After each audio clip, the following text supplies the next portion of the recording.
सबको नमस्कार, धन्यवाद। 2 तारीख से प्रशांत किशोर जी गांधी मैदान में गांधी मूर्ति के समक्ष सत्याग्रह कर रहे थे। जिस दिन घटना घटी उस दिन 4:05 पर सुबह में बड़े पैमाने पर पुलिस के ऑफिसर और पुलिस आती है। सोए हुए लोगों को, प्रशांत किशोर जी सोए हुए थे और उनके साथ सभी सत्याग्रही साथी, सब लोग आराम में थे। पुलिस ने बहुत बर्बरतापूर्ण और जबरन तरीके से प्रशांत किशोर जी को वहां से उठाती है, बलपूर्वक बल का प्रयोग कर, और जाके सीधे एम्स ले जाती है। पुलिस ने ले जाने के पहले कोई होमवर्क नहीं किया था। जब वो एम्स जाते हैं तो एम्बुलेंस में एक डॉक्टर होता है। पहले डॉक्टर से कहा जाता है कि आप इनके स्वास्थ्य के बारे में जांच करें।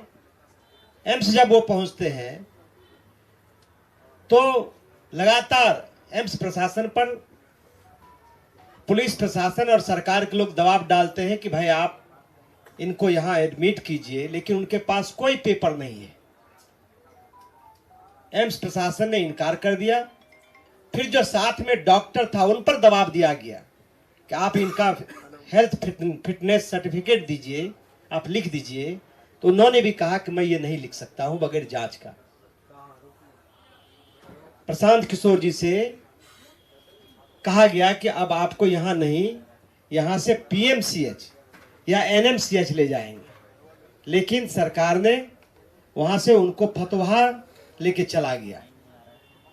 मैं सिर्फ इतना कहता हूं, युवाओं के भविष्य बेचने के बाद भी सरकार और सरकार के प्रवक्ता बड़ी ढिठाई से अनर्गल और झूठे आरोप प्रशांत किशोर जी पर और जनसुराज पर लगा रही है, इस आंदोलन पर लगा रही है।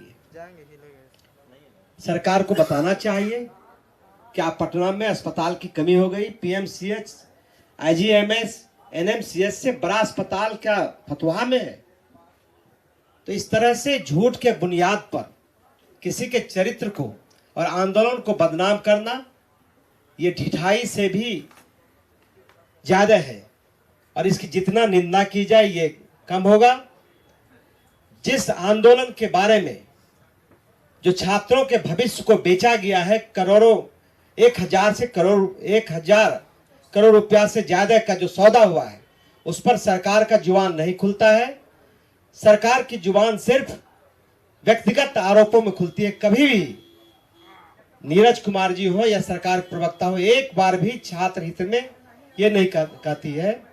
सिर्फ बरगलाने के लिए, आंदोलन को कमजोर करने के लिए, और प्रशांत किशोर जी से जो पूरे बिहार के लोग इस आंदोलन के माध्यम से जुड़े हैं, उसको खत्म करने के लिए एक साजिश रची गई।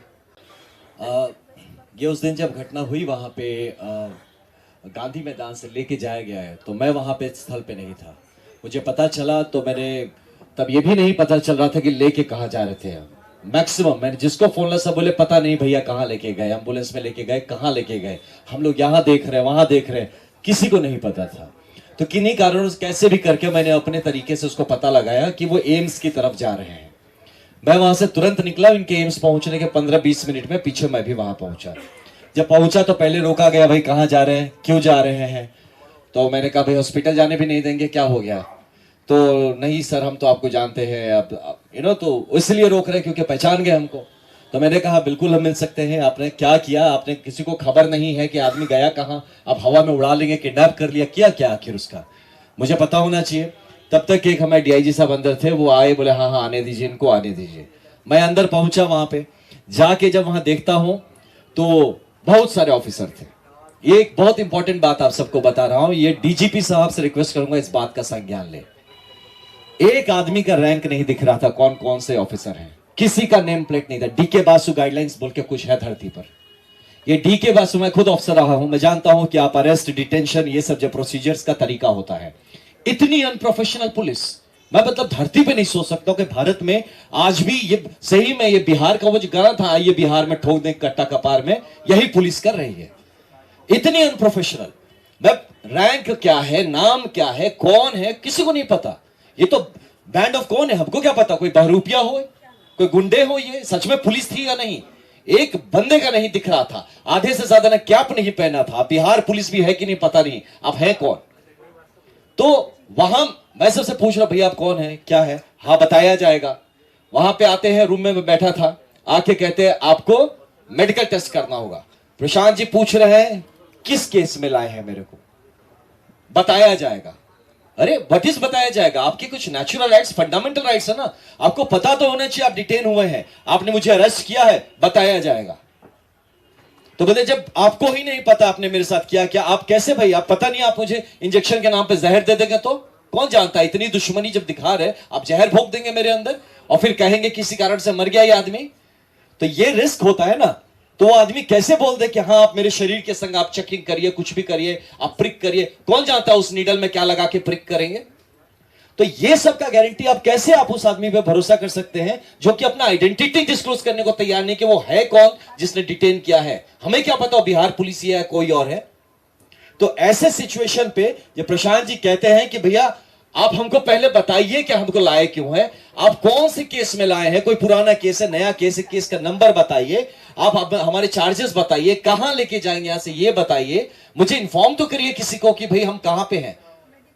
हमको फोन नहीं करने दिया जब, भैया फोन मत करिए सर, फोन ऑफ रखिए। आप हमारे कम्युनिकेशन नेटवर्क बंद कर देते हैं। मैं फिर बोला ठीक है, बाहर मुझे बोले प्रशांत दिया कि काम करिए, आप चलिए बाहर थोड़ा संभाल दीजिए, मीडिया के भी बंधु होंगे उनको बता दीजिए कि हम सेफ हैं, लोग में घबराहट ना आए किसी तरह का। ये आदमी लगातार सोच रहा है कि किसी तरह का विश्रृंखला नहीं होनी चाहिए, पीस मेंटेन रहना चाहिए। आप आनंद जी बाहर जी और सबको बताइए सब ठीक है, सब कोई घबराने की बात नहीं है। He was trying to make things peaceful और पुलिस उसको और उस पर डाले जा रही है घी। हम निकल रहे, सर थोड़ा बैठ जाइए सर। हम बोले क्यों, डिटेन कर रहे हो?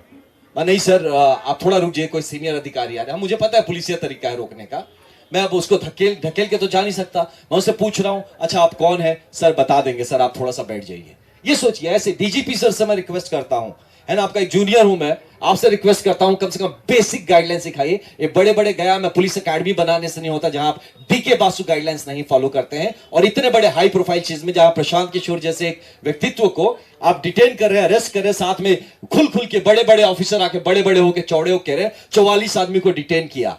पहले इसमें देखिए किसने डिटेन किया, जरा आप निकालिए। तो ऐसी परिस्थिति बन गई थी एम्स में। कोर्ट में फिर वही प्रोसेस हियरिंग की चल रही थी। ऑनरेबल ने सुना मुझे शांतिपूर्वक ढंग से। मैंने उनसे रिक्वेस्ट किया कि देखिए ये सारे के सारे सेक्शंस बेलेबल सेक्शंस हैं और इस शख्स को कोर्ट पुलिस थाने में कायदे से बेल मिलनी चाहिए, कॉन्स्टिट्यूशनल राइट है। तो वहां बेल नहीं मिला, तो जब इनका राइट का वायलेशन हुआ है तो मैडम आप सशर्त बेल क्यों दे रही हैं? जो पुलिस ने नहीं किया वो काम आप कर दीजिए, मेरी रिक्वेस्ट है। इसको उन्होंने सुना, काफी टाइम लिया। तत्पश्चात उनको जो है पीआर बॉन्ड पे ही सिंपली उनको मुक्त किया गया है।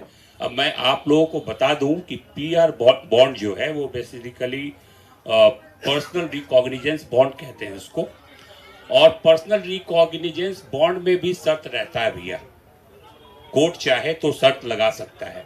लेकिन मैं आप लोगों को क्लियर कर देना चाहता हूं कि उसमें चूंकि वो पीआर बॉन्ड मैंने ही ड्राफ्ट किया था, वो पीआर बॉन्ड मैंने अपने हाथों से हैंड रिटेन ऐसे ही एक A4 के कागज पे अपने हाथ से लिखा है। वो यहाँ नहीं है, कोर्ट का रिकॉर्ड है, कोर्ट में होगा। उसमें 4 बातें मैंने लिखी है। अब आप बताइए कि क्या वो शर्त है या फिर वो तथ्य है। पहली बात उसमें जो लिखी गई कि I M accused in this case, मैं इस केस में अभियुक्त हूँ, मतलब 5/2025 गांधी मैदान PS केस। तो क्या ये बात शर्त है कि तथ्य है कि मैं इस केस में अभियुक्त हूँ? वो अभियुक्त थे, लिखा उन्होंने। दूसरी बात जो लिखी गई उसमें यह लिखी गई कि I am being enlarged on bail by this honourable court, इस कोर्ट के द्वारा मुझे जमानत पर मुक्त किया जा रहा है। ये शर्त है या तथ्य है, ये आप डिसाइड कीजिए, ठीक है। तीसरी बात जो लिखी गई वो ये लिखी गई, I will cooperate the police in investigation and face the trial, मतलब मैं बिहार पुलिस को अगर वो इन्वेस्टिगेट करते इस मैटर को तो उसमें सहयोग करूंगा, और अगर ट्रायल चलता है, विचारण चलता है, तो मैं कोर्ट में अपीयर होऊंगा। तो ये भी क्या शर्त है क्या? कोई भी भारत का नागरिक या भारत के संविधान को मानने से जो इनकार करेगा वही बोलेगा कि हम पुलिस को इन्वेस्टिगेशन में मदद नहीं करेंगे, और अगर मेरे अगेंस्ट ट्रायल चलेगा तो मैं इसको फेस नहीं करूंगा। ये कोई हार्ड एंड क्रिमिनल ही इस तरह का बात कर सकता है, एक टेररिस्ट ही इस तरह का बात कर सकता है। चौथा बात मैंने लिखा, अगर मैं ट्रायल नहीं फेस करूंगा और मैं पुलिस को कोऑपरेट नहीं करूंगा तो मैं 25,000 रुपया सरकार को दूंगा। तो आप लोग खुद ही डिसाइड कीजिए कि इसमें से कौन आपको शर्त लगता है। The next line is very important. It is a matter of great surprise that there is no version of police. ये बहुत आश्चर्य की बात है कि पुलिस का कोई वर्सन नहीं आया है। What with regard to the circumstances, उन परिस्थितियों को लेकर अंडर विच, जिसके तहत द एक्यूज्ड पेटिशनर मतलब कि Prashant Kishor was not released on bail by the police। किन परिस्थितियों के तहत पुलिस का ऐसा कोई स्टेटमेंट नहीं आया है कि उनको बेल थाने से नहीं दिया गया, जबकि सारे के सारे सेक्शंस अवेलेबल थे। तो किस बेसिस पर प्रवक्ता महोदय कहते हैं कि उन्होंने थाने से बेल लेने से इनकार किया? और इस बात की एंट्री, अगर ऐसी बात रही होती तो इस ऑर्डर में रहता। आप लोग चाहें तो ये ओरिजिनल का सर्टिफाइड कॉपी है हमारे पास, आप इसको देख सकते हैं, जो डिक्टेटेड करके साइन किया हुआ एसडीजीएम पटना का। ये सोचने वाली बात है कि जब वो कह रही है कि आई एम सरप्राइज्ड, जब बेलेबल सेक्शन है तो पुलिस का ये वर्सन नहीं आ रहा है कि किस परिस्थिति में आप इनको बेल नहीं दिए थाने से। तो ये सारी चीजें हैं, आपके सामने हैं, स्पष्ट है। ऑर्डर जब साइन हो गया है उसमें सारी बातें आ गई हैं, ठीक है। उनको जो है बेऊर जेल ले जाया गया, Beur jail without authorized paper ले जाया गया, वहां से थाने लाया गया। डिटेन्यू को इतना परेशान, आप तो उसको ऐसे ट्रीट कर रहे थे कि जैसे वो आदमी टेररिस्ट है। कोर्ट हियरिंग प्रोसेस में था, उन्होंने अलाउ किया, ऑनरेबल कोर्ट ने मुझे अलाउ किया कि हाँ आप अपनी बात रखिए, आपको क्या रखना है। तब मैंने उन्हें बताया कि जैसा कि आप देख रहे हैं कि इसमें जो भी चार्जेस लगे हुए हैं, सेक्शन 190, 191 क्लॉज 2, 191 क्लॉज 3 एंड 223, ये सब के सब अवेलेबल हैं। मैक्सिमम जो प्रोविजन है इसका पनिशमेंट का वो 191(3) में है। और सुन के आप लोगों को बड़ी हंसी आएगी, ये कहता है राइटिंग विद डेडली वेपन्स। तो आप सभी लोग कवर कर रहे हैं पिछले 6-7 दिन से गांधी त्रिमूर्ति के नीचे प्रशांत किशोर जी और बाकी जो भी स्टूडेंट्स या उनके जो भी सपोर्टर्स जनसुराजी लोग वहां बैठे हुए हैं, उनमें से किसी के हाथ में आपने एक छोटा डंडा भी देखा है क्या? एक छड़ी भी देखी है क्या? मेरा ये प्रश्न आप लोगों के माध्यम से पूरे जनता को ये इसका बताना पड़ेगा, पुलिस को भी बताना पड़ेगा कि आप जो ये सेक्शन एप्लीकेबल किए हैं, और जैसा आनंद भाई ने कहा, इनसे मैं पूरी तरह से इनके साथ हूँ। इन्होंने बहुत अच्छी बात कही कि डीके बासु के गाइडलाइंस को भी ये लोग नहीं मान रहे हैं। तो अब कैसी पढ़ाई हो रही है, कैसी ट्रेनिंग चल रही है इनकी कि कौन सा सेक्शन लगाना है, कौन सा नहीं लगाना है। राइटिंग विद डेडली वेपन्स, क्या किसी भी स्टूडेंट के हाथ में एक छड़ी तक नजर आई है किसी को? बेचारे बच्चे सुबह 4 बजे कंबल ओढ़े उस कड़ाके की ठंड में खुले आसमान के नीचे पड़े हुए हैं। अगर कंबल और मफलर वेपन है तब तो कमाल है भैया। बिहार पुलिस की नज़र में अगर आप कंबल ओढ़ते हैं और मफलर पहनते हैं तो ये डेडली वेपन्स है। और राइटिंग कहाँ पे दिखा आपको? आराम से सुबह 4 बजे क्या एवरी डे पिछले 2 दिन से 2 रात तो मैं खुद था जिस दिन उनको गिरफ्तार किया गया। अनफॉर्चुनेटली 3 बजे मैं वहां से निकला हूं। तो सब शांतिपूर्वक ढंग से बैठे हुए सत्याग्रह कर रहे हैं। और मैं इन तमाम राजनेताओं से आग्रह करता हूं कि कृपया सत्याग्रह मूवमेंट के बारे में एक बार पढ़ लें।